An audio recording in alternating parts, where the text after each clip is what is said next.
Di video kali ini akan diceritakan pemberontakan di masa Jayanegara. Menurut para raton, pemerintahan Jayanegara diwarnai banyak pemberontakan oleh para pengikut ayahnya.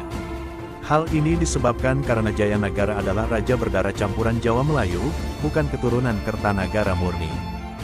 Pemberontakan pertama terjadi ketika Jayanegara naik tahta, yaitu dilakukan oleh Ranggalawe pada tahun 1295 dan kemudian Lembu Sora pada tahun 1300. Dalam hal ini pengarang para raton kurang teliti karena Jayanegara baru menjadi raja pada tahun 1309. Mungkin yang benar ialah, pemberontakan Ranggalawe terjadi ketika Jayanegara diangkat sebagai raja muda atau putra mahkota. Mungkin pula pemberontakan Ranggalawe sebenarnya terjadi pada tahun 1309. Para raton juga memberitakan pemberontakan Jurudemung tahun 1313, Gajah Biru tahun 1314, Mandana dan Pawagal tahun 1316, serta Rasemi tahun 1318. Akan tetapi, menurut Kidung Sorandaka, Jurudemung dan Gajah Biru mati bersama Lembu Sora tahun 1300, sedangkan Mandana, Pawagal, dan Rasemi mati bersama Nambi tahun 1316.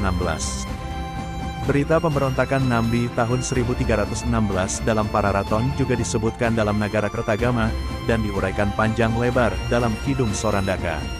Menurut Nagara Kertagama, pemberontakan Nambi tersebut dipadamkan langsung oleh Jayanegara sendiri. Di antara pemberontakan-pemberontakan yang diberitakan para raton, yang paling berbahaya adalah pemberontakan Rakuti tahun 1319. Ibu kota Majapahit bahkan berhasil direbut kaum pemberontak. Sedangkan Jayanegara sekeluarga terpaksa mengungsi ke desa Badandar dikawal para prajurit Bayangkari yang dipimpin oleh Gajah Mada.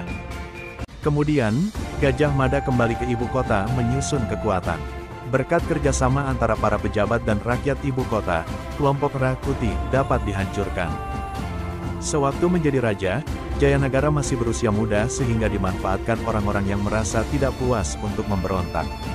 Mereka merasa tidak puas terhadap kebijakan raja terdahulu, yaitu Raden Wijaya, yang menurut ukuran mereka tidak memberikan kedudukan yang mereka inginkan, dianggap tidak sepadan dengan jasanya sewaktu berjuang bersama Raden Wijaya.